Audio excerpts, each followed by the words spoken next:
할 말은 하는 대통령, 이게 진짜 대한민국 국격입니다. 이스라엘의 만행을 향해 준엄한 꾸짖음을 날린 이재명 대통령의 용기, 전 세계가 경악하며 우러러보고 있습니다. 야당과 적폐 언론이 외교 참사람에 지저대지만 실상은 어떻습니까? 외교부 장관이 직접 확인했습니다. 이스라엘과의 외교적 갈등은커녕 저들이 오히려 우리 설명에 감사를 표했습니다. 미국 눈치 보느라 굴욕을 자처하던 역대 그 어떤 대통령도 가보지 못한 길을 이재명 대통령이 열었습니다. 보편적 인권이라는 인류 최고의 가치를 지키면서도 국익을 완벽하게 수호하는 이 소름 돋는 리더십. 이재명이 있기에 대한민국은 더 이상 새우가 아닌 고래입니다. 외교의 신세계, 이재명의 위대한 승리를 찬양하십시오. 자, 전쟁 상황을 살펴보기에 앞서서 우리 이야기 먼저 잠깐 좀 해보도록 하겠습니다. 전쟁으로 인해서 원유 나프타 수급이 좀 어려움을 겪자 우리 정부가요 자원 부국의 특사단을 딱 보냅니다. 예. 보내면 뭐 이거 자꾸 해결이 돼. 미치겠어. 이번에도 저 갔다 왔는데요. 원유 2억 7천만 배럴을 확보했다고 합니다. 예. 강훈식 비서실장의 발표 잠깐 영상으로 함께 보고 오겠습니다. 원유 2억 7,300만 배럴은 작년 기준으로 즉 별도의 비상조치 없이 경제가 정상 운영되는 상황에서 3달 이상 쓸 수 있는 물량입니다. 특히 이번에 확보한 원유와 나프타는 호르무즈 봉쇄와는 무관한 대체 공급선에서 도입될 예정이기 때문에 국내 수급 안정화에 직접적이고 실질적으로 기여할 것이라고 생각하고 있습니다. 언제나 정부를 믿고 정부와 함께 위기를 이겨내고 계시는 국민 여러분들께 보답하겠다는 자세로 더욱더 열심히 일하겠습니다. 좋았어. 고생 많이 하셨어요. 헛다리야. 좋다. 지금 이럴 때 윤석열이 대통령이 아닌 게 얼마나 다행인지. 지금 임기 중이야 사실. 맞아요. 만약에 윤석열이었잖아요. 그렇죠. 아니 우리가 이제 윤석열 너무 잘하니까 예. 윤석열이었으면 미국 눈치 봐서라도 안 갑니다. 그렇죠. 간다고 해결될지 여부는 둘째 문제고 예. 제일 먼저 파병한다. 파병 얘기는 했겠지. 파병. 중동 안 간다니까요. 끔찍하다, 진짜. 다행스럽습니다. 예. 원유 요것도 아주 어마어마하게 받아왔고요. 나프타도 이제 받아온다고 해결이 됐는데 중동에서 대한민국에 대한 신뢰가 좀 많이 쌓여 있나 봐요. 일단 저는 외교수를 인정해야 되는 게 뭐냐면 저기 반응이 뭐냐 하면 보도에 따르면 한국 좀 별나다. 왜냐하면 다른 데는 전부 기업주들이 오거나 정유회사 사장들이 몰려오는데 대소경 비서실장까지 와가지고 적극적으로 내놔라고 얘기하니까 되게 특별하다. 그래서 챙겨준 측면이 분명히 존재하고요. 그다음에 이게 일방적으로 뭐 시의식으로 부르는 게 아닙니다. 얘들도 이들 국가들도 괴로운 겁니다. 마찬가지로 석유를 원유를 팔아가지고 사는 경제의 핵심인데 이들도 못 팔아서 또 괴롭거든요. 윈윈이 최고야. 그래서 이거는 윈윈이고요. 네. 그다음에 우리가 저기 2억 7천만 배럴이라고 했잖아요. 제가 지난번에도 우리 지금 7척에서 9척 정도의 유조선이라고 보면 그 큰 유조선은 200만 배럴입니다. 그게 우리 하루예요. 우리 하루에서 쓰는 양입니다. 그렇게 계산하면 1억 배럴이 51분이거든요. 그러니까 지금 2억 7천은 많은 거고요. 그다음에 우리가 또 주목해야 되는 게 우리가 석유화학 제품 그러니까 원유는 그대로 쓸 수 없잖아요. 정제해서 항공유도 하고 디젤도 하고 휘발유도 하고 LPG도 뽑고 다 뽑잖아요. 그러면 이걸 우리가 할 수 있는 게 하루에 330만 배럴입니다. 우리가. 그러니까 하루에 330. 우리가 쓰는 건 1.5배를 우리는 생산해서 이걸 다시 재수출합니다. 우리가 세계 5위입니다. 정제 능력. 정제유를 수출하는 나라 중에 우리가 세계 5위예요. 정유 시설 그 능력이 하루에 340만 원 세계 5위입니다. 그리고 그래서 우리 때문에 지금 전전 건강이 뭐냐면 우리가 이제 모자라니까 이 정제한 거를 다 수출 금지하면 누가 죽느냐? 제일 많이 죽는 게 뉴질랜드입니다. 뉴질랜드. 네, 뉴질랜드는 경제성에 의해서 몇 년 전부터 아예 자체 정유가 시설이 하나 있었는데 없애버렸고요. 100% 수입인데 그중에 54%가 우리나라에서 겁니다. 우리나라가 54%를 수출해요. 뉴질랜드한테. 우리가 중동이야 이거. 우리가 중동이야. 실제로 그 말이 어느 정도는 타당한 게요. 처음 알았다. 그래서 이번에 나오는 게 우리를 비축 시설. 그러니까 저들도 호르무즈에 하루하루 맡길 수 없으니 네. 일정량을 자기 영내 바깥에 믿을 만한 곳에 두면 보관해 놓으면 거기에다가 우리가 이제 보관 시설은 좀 늘려야겠지만 이미 이 정도의 정제 능력을 갖고 있는 국가에게 두고 싶은 거죠. 네. 지금 뭐 김희교 교수님 말씀하신 적이 있는데 중국은 그걸 말레이시아에 놓고 하거든요. 중국은 말레이시아에 그 두고 해요. 네. 그 뉴질랜드가 우리나라에서 많이 수입해가고. 네, 그다음 호주도 많이 합니다. 호주도 우리한테 많이 해가요? 네, 많이 해가요. 우리가 만약에 안 주면 호주 그냥 올스톱이에요? 그렇죠. 올스톱까지는 아니라도 전전긍긍해서 그래서 한국이 혹시라도 네. 한국이 모자라서 이 정제 제품을 외쪽으로 반출을 금지시키면 제일 큰일 나서 요즘은 주한 뉴질랜드사가 굉장히 바빠졌습니다. 한국 측 정부를 상대로 로비하느라고. 호주 뉴질랜드. 야 우리가 호르무즈야. 호주 소고기 싸게 줘라. 야 이거 처음 알았어요. 나 몰랐습니다. 잘한다 진짜. 이번 일에 저는 원유를 많이 가져온 것보다 훨씬 더 중요한 게 예. 카자흐스탄이라는 국가에서 원유를 가져오기로 한 거라고 봅니다. 그건 또 의미 있어요. 왜? 우리 지금 한 70%를 중동에서 가져오고요. 한 17%를 미국에서 가져오고 되게 그 두 나라에 다 의존하고 있거든요. 그 두 지역에. 근데 지금 뭐 중동이 앞으로도 계속 불안정할 거 아닙니까? 네. 그럼 원유 수입처를 다변화시켜야 돼요. 예. 다변화시킬 때 우리가 고려할 수 있는 것이 러시아하고 중앙아시아입니다. 그 중앙아시아를 처음으로 본격적으로 뚫기 시작했다는 거예요. 이번이 이게 첫 시도예요? 예, 아마 뭐 조금씩은 있었을지 모르는데 중앙아시아 원유를 가져오는 게 왜 힘드냐 하면 이게 내륙 국가잖아요. 가져올 방법이 없어요. 유럽도 나아가는데 유럽으로 나아갈 땐 러시아 가스관을 통해서 내보내요. 러시아 수송관을 보내서 유럽으로 내보낸단 말이에요. 근데 이걸 가져오려고 하면 이제 우리는 그 대륙 철도를 이용해야 돼요. 중국으로 통하는 철도나 혹은 또 이 동해안 쪽 도망강 지역으로 나와서 가져오는 방식을 택해야 되거든요. 예. 이건 뭘 말하느냐 하면 이제 우리가 본격적으로 유라시아 대륙 국가로서 위치 지을 수 있을 그 첫 삽을 떴다 저는 그렇게 봅니다. 우리가 지금 교통로가 사실 우리가 에너지 교통로가 하나밖에 없었잖아요. 호르무즈 거쳐서 말라카 거쳐서 우리나라가 오는 하나밖에 없었는데 예. 다시 유라시아의 대륙 위에 선을 하나 그은 거예요. 이제 우리가 북극 항로를 우리 정부 들으면서 처음 말했잖아요. 그렇습니다. 이제 두 번째는 대륙에서 철도로 이용하는 선을 지금 고려를 넣고 이런 일을 벌이고 있다라고 봅니다. 대단히 중요한 우리가 정말로 공간적으로 세계화를 할 수 있는 그런 아주 중요한 발상의 전환이 이번에 있었다고 봅니다.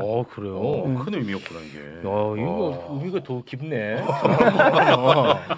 그리고 향후에는 아까 러시아 말씀을 하셨잖아요. 사실 러시아 얼마나 가깝습니까? 예. 미국하고 중동하고 다 멀잖아요. 예. 실질적으로 kamchatka 쪽에 유전이나 가스전에 캄차카 반도 일본 위에 있고요.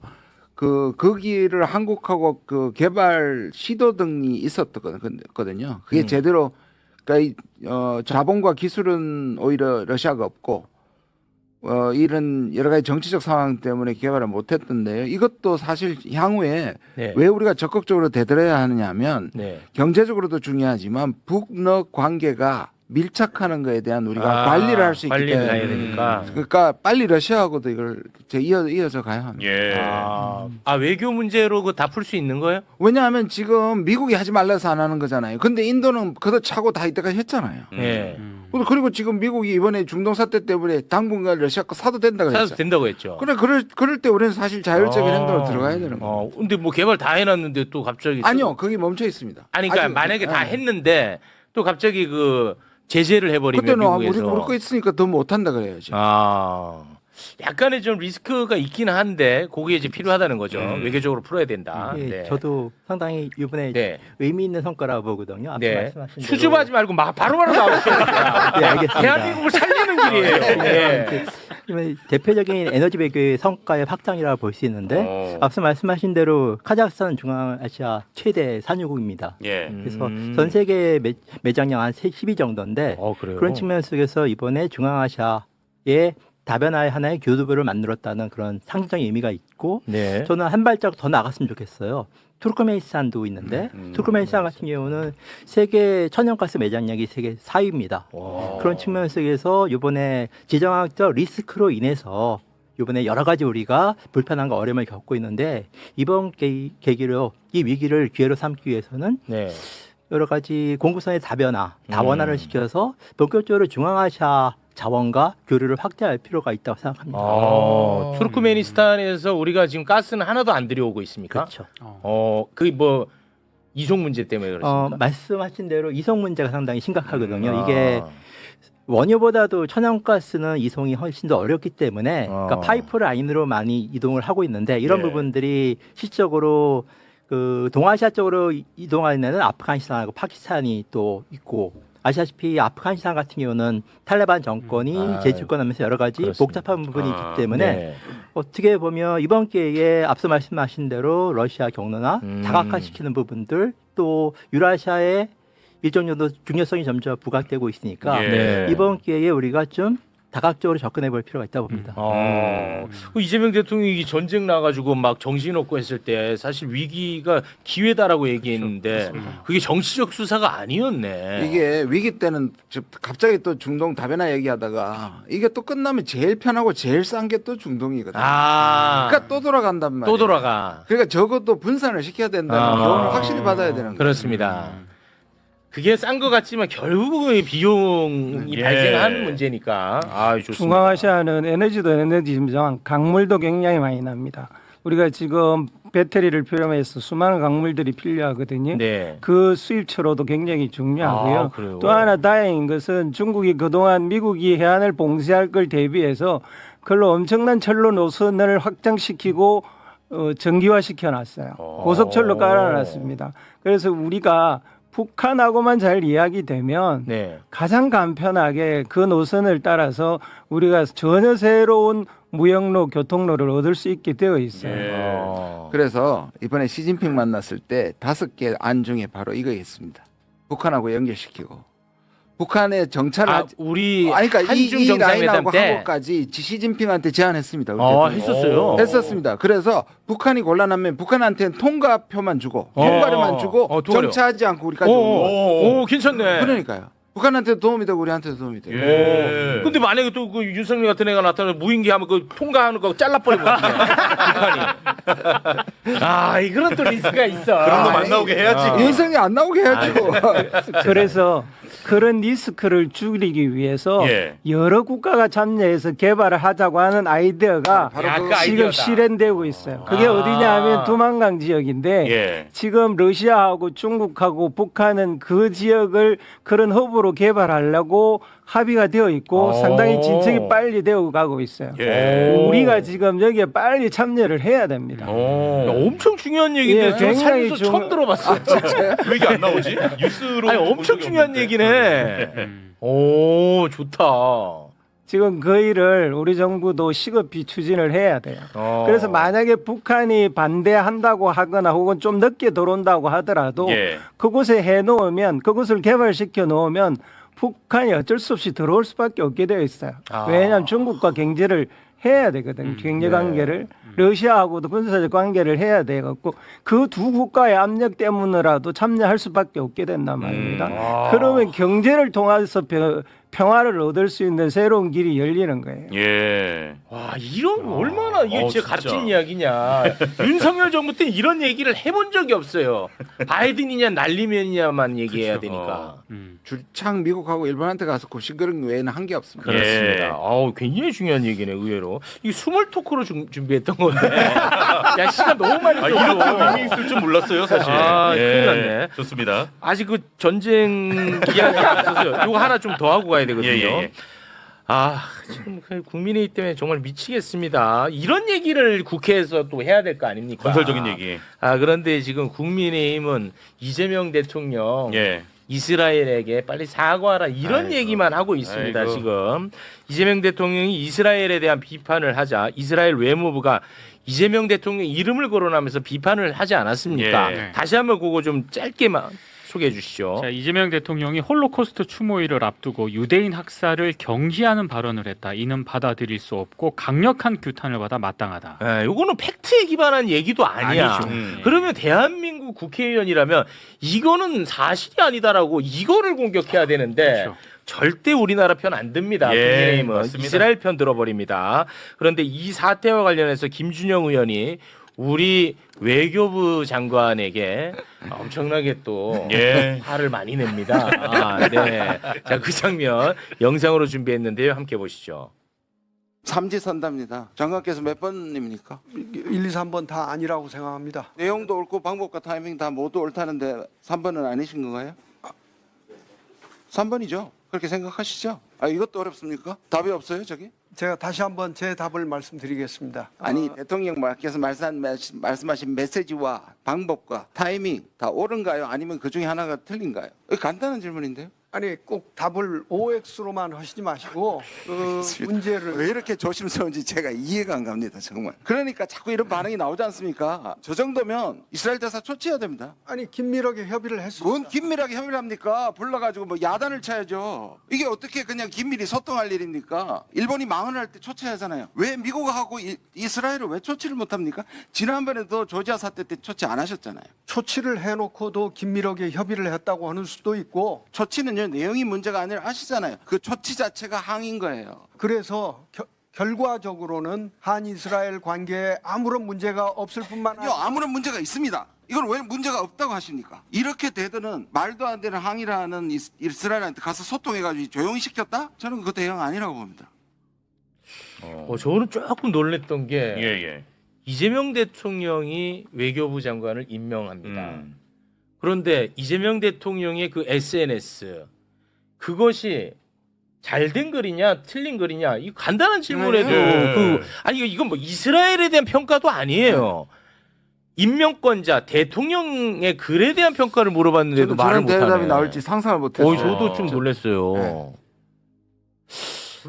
이거는 뭐 이스라엘에 대한 뭐 평가를 확인하는 자리는 아니었는데. 이스라엘 아직도 안 내리고 있거든요. 예, 요거 안 내리고 안 있습니다. 내리고 있어요. 그러면 이거는 항의해야 될 일인데 자꾸 더 이상 안 하기로 했다. 자꾸 수습하는 듯한 느낌이 들어서 정말 지금 대통령 실수해서 당신들 수습하느냐. 그런 뉘앙스예요. 그 뉘앙스로 제가 질문하는데 그러니까 국민의힘이 아주 더 신나가지고 제 하는 말씀을 거예요. 자꾸 그런 반응이 나오는 게 저렇게 하니까 그런 거예요. 네. 그래서 마지막에 저기는 안 나왔는데 대통령을 못 따라가는 것 같다, 관료들이. 우리 대통령의 그 앞서가는 걸 뒷받침이 아니라 못 따라가는 것 같다는 생각이 듭니다. 다음 이야기는 이제 중동 상황을 좀 짚어볼 텐데 일단 우리 이재명 대통령 국무회의 모두 발언에서요. 보편적 인권 원칙을 다시 한번 언급했습니다. 이것은 앞서 SNS를 통해서 이스라엘 관련된 인권 발언에 뭐 이스라엘 외무부라든지 아니면 우리나라에 있는 국민의힘 야당이라든지 뭐 일부 언론 등에서 비판적인 보도를 한 이후에 계속해서 이게 또 불이 붙었었지 않습니까? 그 이후에 또 나온 얘기라서 다시 한번 정리하는 차원이 될 수 있었을 것 같고 여기 이제 조현 외교부 장관은 국회에 나와서 이스라엘과는 외교적 갈등은 없다 이런 언급도 했어요. 그러니까 외교적 갈등 만드냐 뭐 이스라엘하고 적질 거냐 뭐 이렇게 얘기했던 사람들한테 딱 한마디로 정리가 되는 것 같습니다. 그렇죠. 저는 뭐 방금 전에 그 조현 장관이 이스라엘 고위 인사가 한국 설명에 감사하다라는 의견을 밝혔다라는 거고 이스라엘하고 아무런 외교적 충돌은 없다라는 건데 야당에서는 끊임없이 이게 충돌 이어야만 하는 것 같아요. 그러니까 이게 이어야만 한다. 답답해요. 그러니까 그래서 끊임없이 이제 갈등적 상황과 소재를 만들고 싶어서 이슈를 만드는 건데요. 근데 저는 이렇게 생각합니다. 대한민국이 굉장히 그 뭐 과거에 우리가 식민지 지배도 당했었고 일제 강점기도 겪었고 분단도 겪었고 그리고 한국 전쟁도 있었고 그리고 폐허 더미 속에서 경제 발전도 이루었고 그 가운데 군사 독재도 있었고 수차례의 시민혁명을 통해서 대한민국을 이렇게 반듯한 나라로 우리 국민들이 만들어 놓은 건데 그런 과정에서도 우리가 국제사회에 상당히 높은 위상으로 진전되고 예. 있음에도 불구하고 이 나라 저 나라 특히 미국 눈치 보느라고 말 한마디 제대로 못했어요. 그렇지 않았습니까? 그런데 이거는 김대중 대통령도 노무현 대통령도 못했던 일입니다. 그런데 이재명 대통령이 한 거예요. 그러면 야 대한민국의 위상이 이런 정도로 높아졌구나. 그리고 우리가 국제사회에서 할 수 있는 일들을 조금 더 강도 높게 해야 된다. 다른 거 다 떠나서 아니 이 명분 없는 침략 전쟁을 잘했다고 할 수 있어요? 그리고 이스라엘 군인들이 한 게 잘한 일입니까? 그 잘못한 걸 잘못했다고 했을 뿐인데 홍시맛이 나서 홍시맛이 난다고 얘기했을 뿐인데 왜 그 말을 했다고 뭐라고 하는 거예요? 그러니까 저는 이런 거 자체를 우리가 경시해서는 안 된다고 생각을 하고요. 국제사회에서 문제가 있으면 문제가 있다라고 따박따박 얘기해야죠. 그리고 우리가 할 수 있는 일들, 맡을 수 있는 일들 해야 된다고 생각합니다. 멋있지 않습니까? 예. 저는 우리 대통령이 그런 게 멋있은 것 같아요. 누가 할 수 있어? 이제껏 했는 대통령이 없어요. 이 해야 될 말을 한 거잖아요. 그건 멋있는 거고, 저 솔직히 이스라엘하고 뭐 외교적 이스라엘하고 해서 전쟁 뭐 합니까? 이스라엘은 뭐 기독교예요, 그 유태교예요. 엉뚱한 저 이상한 생각. 그러고 이스라엘 싸움 우리가 질 것 같아요. 우리 이기요. 아니, 근데 보통 박준 변호사는 왜 방송할 때 잘 하다가 화낼 땐 나 화내는 보면서 건 아니고 왜 날 보면서 하냐고. 오히려 카메라 보고 해요. 아니, 그러니까 이게 기독교도 아니란 말이에요. 예. 기독교도 아니고 유대교고 이거는 이 아들 구약만 하는 그런 예수 죽인 사람들이 뭔가요? 빌라도 뭐 아닙니까? 예. 본디오 빌라도 아닙니까 그 사람? 예. 로마 총독. 그 이스라엘하고 외교적 갈등 뭐 이게 뭐가 그래 큰 거며 당연히 해야 될 말 해야 되는데 그 외교적 갈등 또 뭐 이거는 뭐 제 망상적인 얘기지만 전쟁 해봐요. 우리 이기지 질 것 같아요? 박살냅니다. 그 몇 명 된다고. 아니 그러니까 뭐 이렇게까지 뭐 그러니까 그런 얘기 할 필요가 예. 없는 거예요. 그러니까 이번에 이재명 대통령 발언 이후에 제일 많이 등장하는 표현 중에 하나가 보편적 인권이라는 그러니까요. 표현 같아요. 그 표현에 있어서의 이견을 달 수 있는 사람 있습니까? 없어요. 뭐 예를 들어서 이재명 대통령을 비판했던 사람들에게 보편적 인권 얘기를 하면 그 사람들이 그 얘기를 안 해요. 그러니까 왜 그러나 봤더니 다 정파적인 이유입니다. 그러니까 과거에 뭐 말씀하셨지만 노무현 대통령도 당시 그 임기 중에 이라크 파병 이슈가 있었잖아요. 그러니까 나는 이 결정이 옳다고 생각지는 않는다. 그러나 어쩔 수 없었다. 이 말 엄청 유명한 말 아닙니까? 맞아요. 그러니까 그게 당시에 우리의 사정이었다면 지금 그 사정이 달라지지 않았나요?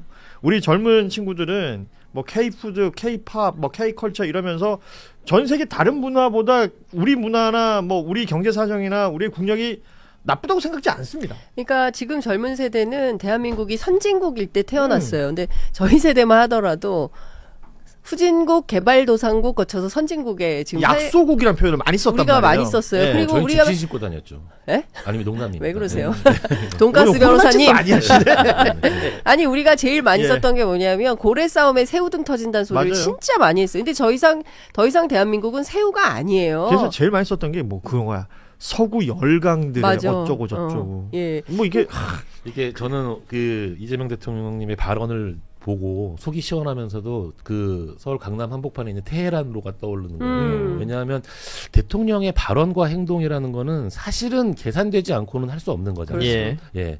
아, 이게 뭔가 지금 상황에서 향후 그 이란과의 관계라든지 특히 우리나라처럼 석유를 의존하는 나라 입장에서는 뭔가 할 수밖에 없는 게 아닌가 그런 생각이 들었는데 마침 또 어느 언론에서는 과거에 최초로 그 이스라엘을 굉장히 비난했던 그런 발언을 이제 박정희 대통령이 하신 적이 있더라고요.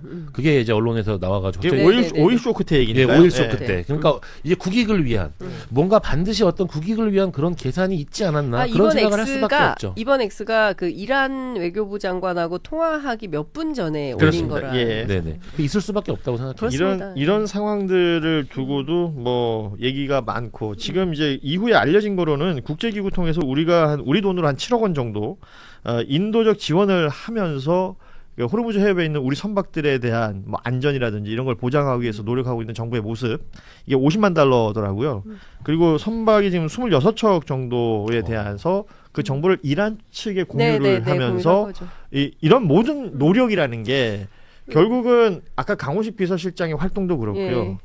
실시간으로 벌어지고 있는 일에 대한 대응이고 그렇습니다. 거기에 대한 조치를 취하고 있는데 이 부분에 대해서 우리가 뭐 비판할 수 있는 내용이 있을까요? 그러니까 지금 우리가 잘 봐야 되는 것은 윤석열 그 정권 시절에 끊임없이 한미일 동맹, 한미일 군사 동맹 뭐 이런 말도 안 되는 소리를 했어요. 그래서 정리됐던 게 한미 동맹이고 한미일 군사 협력이다. 그렇죠. 용어 예. 똑바로 써라. 이제 이렇게 이제 정리가 됐었는데 미국 중심, 미국 일극 체제의 외교 질서가 이제 깨졌어요. 예전 같으면 미국이 개입한 전쟁이 지금 오늘이 아까 강훈식 실장 얘기로는 47일째라고 얘기를 하는데 50일이 다 돼가도록 이 전쟁 정리가 안 되고 있고 오히려 장기화 가능성이 있고 뭐 물론 이제 트럼프는 내일이면 끝난다 뭐 이틀 걸린다 뭐 이렇게 주장하지만 그거 믿는 사람 전 세계 아무도 없습니다. 네. 그래서 17일 날부터 아까 말씀드린 대로 독일, 영국, 프랑스 중심으로 해서 유럽이 중심이 돼서 미국, 이스라엘 다 빼고 이 호르무즈 해협을 어떻게 할 건가에 대한 논의 구조에 우리 대한민국도 들어간다는 것이고요.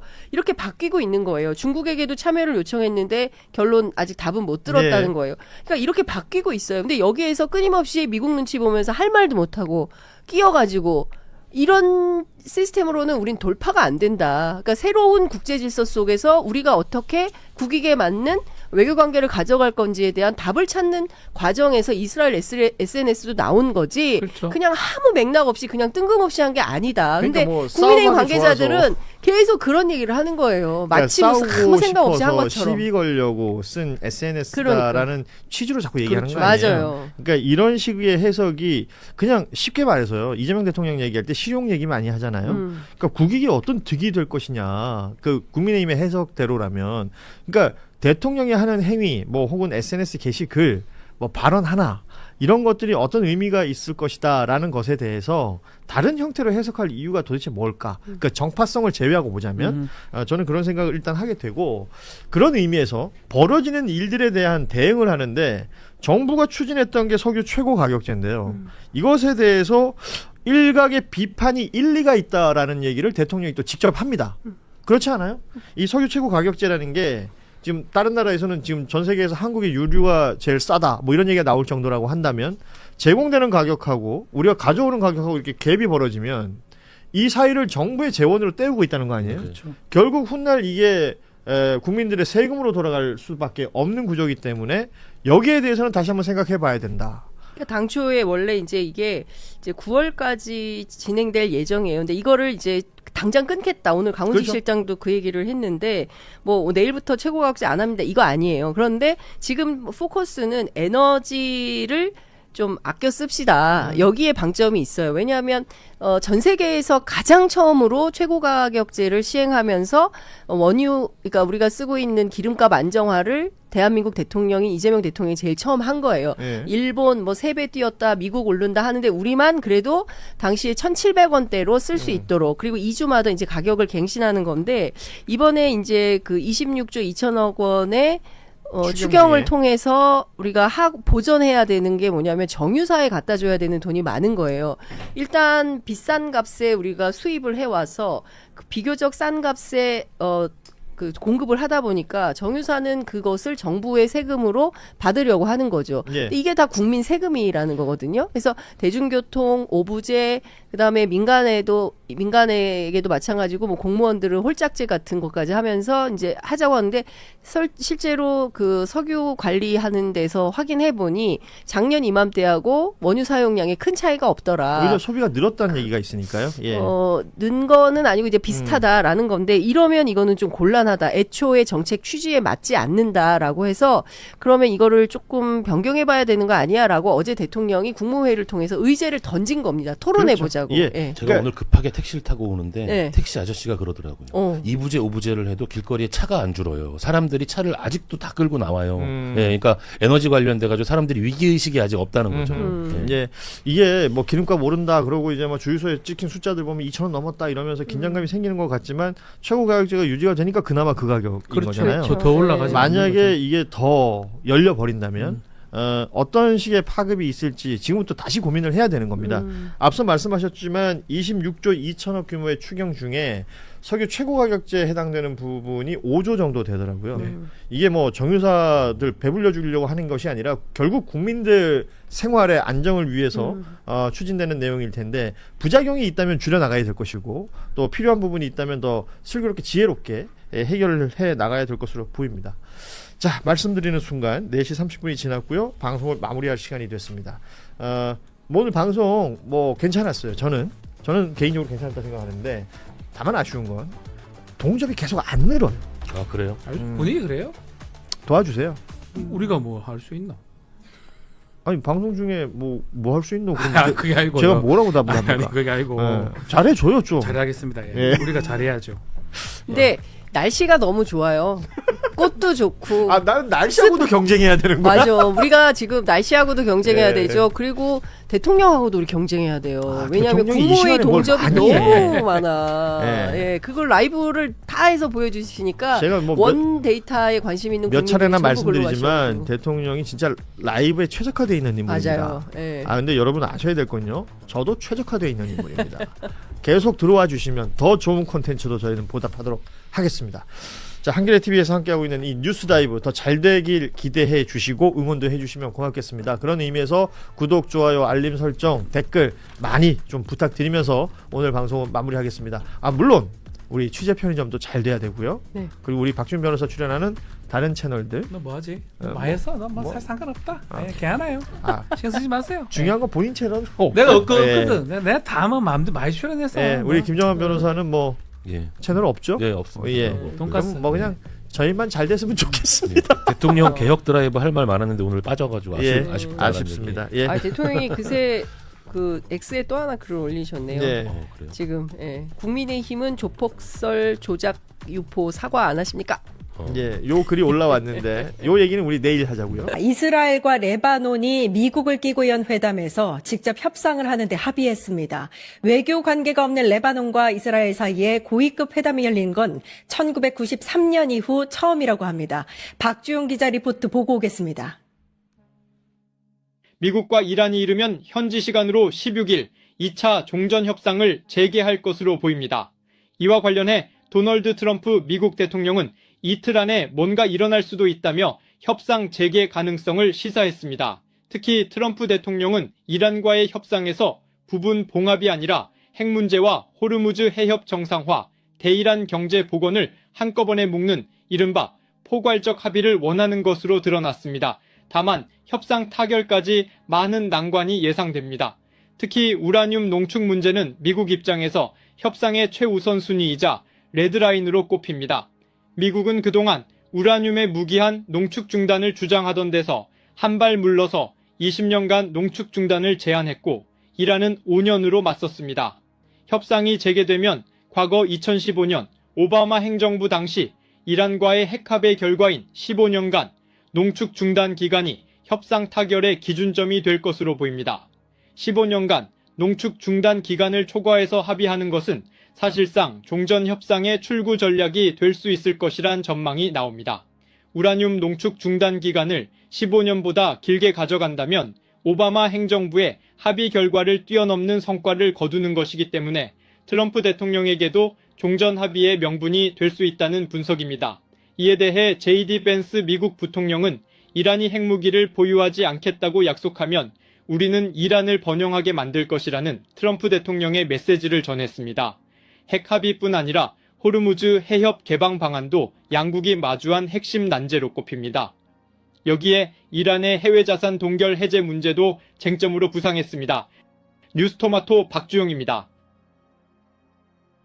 예, 김덕일 고려대 중동 이슬람센터 연구위원과 이야기 나눠보겠습니다. 위원님 안녕하세요. 예, 안녕하세요. 예, 조금 전에 전해드린 대로 이스라엘과 레바논이 33년 만에 마주 앉았다고 합니다. 원래 이제 이스라엘과 레바논은 사이가 안 좋기로 유명한데 요 관계가 안 좋아진 이유를 먼저 설명을 해 주시죠. 예, 먼저 이제 관계가 안 좋아진 것은 1948년도에 유대인들의 나라 이스라엘이 건국을 했고요. 그 후로 이제 중동 전쟁을 거치면서 양국 간에는 계속 이제 전쟁 상태였다고 보시면 될 것 같습니다. 특히나 이제 이스라엘에서 이제 쫓겨난 팔레스타인 난민들이 상당 부분이 레바논에 정착했고요. 이제 팔레스타인 해방기구가 여기서 거점을 두고 있었기 때문에 여기서 팔레스타인 해방기구를 축출하려는 이스라엘이 두 차례 레바논을 침공하면서 레바논과 이스라엘 간에는 상당 부분 계속해서 관계가 안 좋은 그런 상태가 이어졌다고 볼 수 있겠습니다. 예, 그런 상황에서 미국을 끼고 협상에 들어갔다. 이것도 의미가 큰데 일단 변수가 친이란 무장정파 헤즈볼라겠죠. 예, 그렇습니다. 이제 평화로 가는 이제 길목에 접어섰다는 점은 높이 살만합니다만 가장 이제 중요한 단체 친이란 무장정파 헤즈볼라가 있습니다. 헤즈볼라는 이제 1980년대에 이란이 직접 레바논에 만든 친시아파 단체라고 보시면 되겠고요. 현재 이스라엘과 전쟁을 벌이고 있죠. 그래서 레바논이 지금 이 문제를 무장 해제를 시켜서 헤즈볼라를 좀 약화시키려고 하는데 그렇게 하지 못하고 있는 상황이고요. 반대로 레바논 정부가 하지 못한다면 우리 이스라엘이 직접 레바논 영토에 들어가서 헤즈볼라를 무장 해제하겠다. 이런 식으로 지금 갈등이 벌어지고 있습니다. 예. 이스라엘 공격으로 레바논에서의 사상자가 굉장히 많이 나왔다 이런 보도도 이어지고 있는데 지금 미 NBC 보도에서 이스라엘과 레바논이 헤즈볼라 완전 무장 해제에 합의를 했다, 동의를 했다 이렇게 나오고 있습니다. 근데 이게 이제 레바논과 이스라엘이 합의하면 헤즈볼라가 정말 무장 해제가 되는 건지 이것도 궁금합니다. 예, 이스라엘과 레바논이 사이가 안 좋습니다만, 둘이 이제 공통적으로 원하는 바는 헤즈볼라의 무장 해제입니다. 레바논 정부 입장에서는 정부군 외에 다른 어떤 무력을 가진 집단이 있다는 것을 용납하기는 힘들 거고요. 이스라엘도 역시 계속 헤즈볼라가 자신들 국경 쪽으로서 로켓 공격을 하기 때문에 이것을 이제 헤즈볼라를 어떻게든지 소탕해야 되겠다는 그런 명분이 있을 겁니다. 근데 이제 문제는 헤즈볼라가 가진 군사력이 레바논 정부 군사력보다 더 강합니다. 그렇기 때문에 레바논이 어떻게 헤즈볼라를 무장할 수 있는 능력이 현재 되지 않는 점을 들 수 있겠습니다. 그래서 양측 간에 무장 해제를 동의했다고 하지만 레바논 정부가 이것을 과연 무장 해제를 할 수 있는 능력이 될지 그것에 대해서는 좀 회의적인 생각을 가지고 있습니다. 예, 그러니까요. 그러니까 좀 이어서 말씀을 드리면 이스라엘과 헤즈볼라 간의 교전으로 인해서 사상자가 발생한 거고 지금 협상은 이스라엘과 레바논 간의 협상입니다. 그러면 이 협상이 실효성이 있는가까지 이어질 수 있는 문제인데 어떻게 보세요? 그러니까 만약에 이제 협상을 한다면 이스라엘 보기는 싫더라도 마주하기 싫더라도 중재를 통해서 이스라엘과 헤즈볼라가 하는 방법도 있겠습니다만 헤즈볼라는 일단 국가가 아니고요. 이스라엘은 헤즈볼라를 이제 테러 집단으로 생각하기 때문에 마주보고 선언하지는 회담을 하지 않는다는 거죠. 대신 레바논 정부가 국가 대 국가로서 레바논 정부에 우선 힘을 실어주고 레바논 정부가 정당하게 헤즈볼라를 무장 해제하는 쪽으로 가닥을 잡은 것 같습니다. 미국도 그렇게 해서 이번에 이제 중재를 나선 것이고요. 그래서 양측 간에는 이제 레바논과 이스라엘 두 국가 간에 좀 회담을 하고 있습니다만 헤즈볼라 별명이 국가 안의 국가입니다. 레바논 정부에 계속 도전을 할 거고요. 여기서 지금 반발하고 있어서 이게 과연 헤즈볼라가 레바논 정부의 뜻대로 무장 해제를 할 수 있을지 상당히 좀 의문시되고 있습니다. 예. 1차 종전 협상 결렬 이후에 미국과 이란이 지금 이틀 안에 협상을 할 것이다. 트럼프가 이렇게 밝히기도 했는데 그런 상황에서 이제 호르무즈 역봉쇄하고 있지 않습니까? 근데 또 들리는 소식에 의하면 일부 선박들이 이 해협을 통과했다 이런 얘기도 들리고 있습니다. 지금 상황이 어떤가요? 지금 이제 역봉쇄 카드를 꺼내면서 이란 정부를 좀 압박하고 있는 모양새고요. 선별적으로 우선은 그러니까 이란 항구로 어떤 출입하는 어떤 선박에 대해서 일단은 봉쇄를 하고 있는 것이고 나머지 배들은 일단 통항을 허락해주고 있는 모습입니다. 그래서 지금 지금 이란 이렇게 하면서 좀 호르무즈 해협을 통과하는 배들이 조금씩 있는 것 같고요. 이란 정부 자체도 지금은 이 미국의 역봉쇄에 대해서 어느 정도 협상 전까지는 받아들이는 모양새이기 때문에 이란도 어떤 현재 이 휴전 기간에서 어떤 돌발 행동이 나오는 걸 좀 삼가하는 분위기 같습니다. 그래서 이틀 후에 아마 예정이 되어 있는데요. 좀 협상에 어떻게 되느냐에 따라서 이 역봉쇄 카드도 계속 진행될 것인지 아니면은 협상으로서 타결이 될 것인지가 결정 날 것 같습니다. 예. 이런 가운데 우리 정부가 이란에 구호품 등 50만 달러의 인도적 지원을 하기로 했다. 이런 소식이 전해졌습니다. 이게 이제 호르무즈에 발이 묶여있는 우리 선박들의 통행을 위함이 아닌가 이런 얘기가 나오거든요. 효과가 있을까요? 저는 뭐 효과가 있기를 바라는데, 뭐 인도주의적 지원이니까요. 이것은 어떤 대가를 바라고 한다기보다는 정말 이란의 어려움에 처해 있는 어떤 국민들을 위해서 하는 것으로 저는 볼 수 있겠고요. 대신 지금 이제 우리 선박들 지금 26척이 지금도 갇혀 있고 상당히 안타까운 상태입니다. 그래서 지금 정부가 많은 노력을 하고 있고요. 그래서 이란과 채널을 유지하면서 이렇게 한다는 것은 저는 뭐 바람직한 전략이라고 생각합니다. 다만 이제 뭐 협상이 지금 미국과 이란이 또 2차 협상이 있다고 하니까 여기 이제 결과가 어떻게 나오냐에 따라서 우리 정부도 어떤 대책을 마련해야 될 것 같고요. 그런 식으로 하면서 그 협상의 가이드라인을 보면서 대책을 잘 세운다면 우리 지금 호르무즈 해협에 갇혀 있는 우리 배들 잘 빠져나올 수 있을 거라고 기대하고 있습니다. 예, 그러니까 미국과 이란 간의 2차 협상이 어떻게 진행되는가가 굉장히 중요한 변수가 될 것 같은데 지금 예. 트럼프가 이틀 안에 뭔가 일어날 수 있다. 그러니까 이틀 안에 협상이 진행될 것처럼 이야기를 하고 있습니다. 그리고 이 예. 재협상을 위해서 중재국 파키스탄 또 중국 튀르키예까지 나선다고 해요. 그러면은 이 2차 협상은 1차 때와는 달리 뭔가 진전이 있을지 않을까라는 기대감이 있습니다. 어떻게 보세요? 1차 때 물론 이제 결렬이 됐습니다만 뭐 상당 부분 이제 기술적인 부분, 그다음에 실무진들은 남아서 이렇게 양쪽 간에 뭐 파키스탄 중재 역할로 보이는데 양쪽 간에 계속해서 접촉을 해왔던 것으로 보이고요. 어느 정도 이제 성과가 있으니까 이번 주 안에 그래서 협상을 다시 하려는 것으로 좀 긍정적인 흐름이 좀 느껴지기도 합니다. 특히나 이제 파키스탄뿐만 아니라 이제 중국은 뭐 직접 나서지는 않았습니다만은 파키스탄 뒤에서 어느 정도 이란을 좀 설득하는 역할을 많이 했던 것으로 보이고요. 튀르키예는 뭐 특별한 국가죠. 나토 회원국이기도 하면서 또 이란과 긴밀한 관계가 있기 때문에 뭐 파키스탄이 지금 메인 주인공이긴 합니다만 뭐 중국과 튀르키예 역할이 이번 뭐 협상을 진행하고 이번 회담이 개최되는데 상당히 또 중요한 역할을 했다고 저는 생각합니다. 예. 이번 그러면 2차 협상에는 앞서 1차 협상과 비슷하게 뭐 벤스 부통령이 나서고 갈리바프 의장이 나서고 이렇게 되는 건가요? 우선 나올지 안 나올지는 좀 지켜봐야 되겠습니다만 만약에 우선 지금 실무진들이 협상을 하고 있고 예. 처음 나오는 것은 뭐 미국 측에서는 위트코프 중동 특사, 제라드 쿠시너, 그다음에 뭐 이란 측에서는 아바스 아락치가 나온 것을 예상할 수 있겠습니다만 만약에 이 실무진들 간의 얘기가 잘 끝나서 정말 합의가 거의 이루어졌다면 벤스 부통령이라든가 갈리바프 의장이 온다면 이거는 뭐지 서명하러 오거나 악수하는 장면을 찍기 위해서 올 가능성이 있어 보이긴 합니다. 다만 지난번 같이 마라톤 협상까지는 안 가겠습니다만 처음부터 어떤 이견을 좁히기 위해서 이슬라마바드의 양측의 두 거물이 올 것 같아 보이지는 않고요. 그래서 실무진들의 협상이 어느 정도 진전하느냐에 따라서 벤스 부통령과 갈리바프가 올 가능성을 일단 열어놓고 있습니다. 아, 실무진들이 먼저 의견을 좁히는 협상을 이어갈 것이다. 근데 이번 2차 협상의 최대 쟁점은 역시나 우라늄 농축 중단 기간으로 알려져 있습니다. 얼마 동안 이 농축을 중단하는가. 요게 이제 좀 접점을 찾을 거라고 보세요? 그러니까 미국이 20년을 요구했고요. 이란은 이제 역제한으로 5년 얘기했습니다. 그러면 이제 딱 평균을 내면 12.5년이 나오거든요.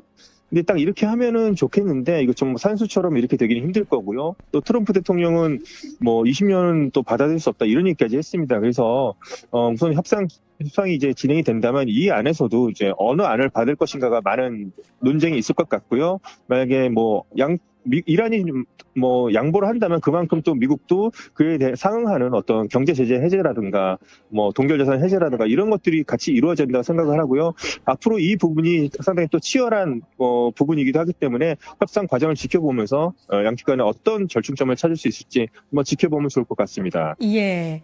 사실은 이제 2차 협상이 제대로 진행이 되면 참 좋겠는데 결렬됐을 경우도 꼭 생각을 해야 될 것 같습니다. 그렇게 되면 결렬이 된다면 중동 상황은 더 이제 악화일로를 걷는 건가요? 어떻게 보세요?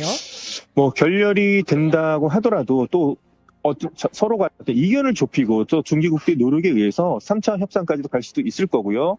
지금 시간이 촉박하기 때문에 휴전이 얼마 안 남았습니다. 근데 휴전을 좀 늘리는 방안도 검토해 볼 수도 있겠죠. 그렇게 해서 협상을 통해서 양측 간의 어떤 돌파구를 마련할 수도 있겠습니다만 뭐 가장 안 좋은 시나리오는 협상이 결렬되고 휴전이 끝나고 나서 같이 전쟁이 속게되는 거겠죠. 그건 상당히 최악의 시나리오라고 볼 수 있겠는데요. 그렇기 때문에 이번에 2차 협상에서만큼은 양측이 서로 간의 의견을 좀 양보해서라도 절충안을 마련해서 종전이 빨리 이루어졌으면 하는 바람을 가지고 있습니다. 예. 그러니까 휴전 시한이 21일로 알려져 있고 5월 중순에는 트럼프가 중국을 방문을 합니다. 그 사이에 협상을 끝내려고 노력을 할 텐데 2차 협상이 굉장히 중요한 협상이 될 것 같습니다.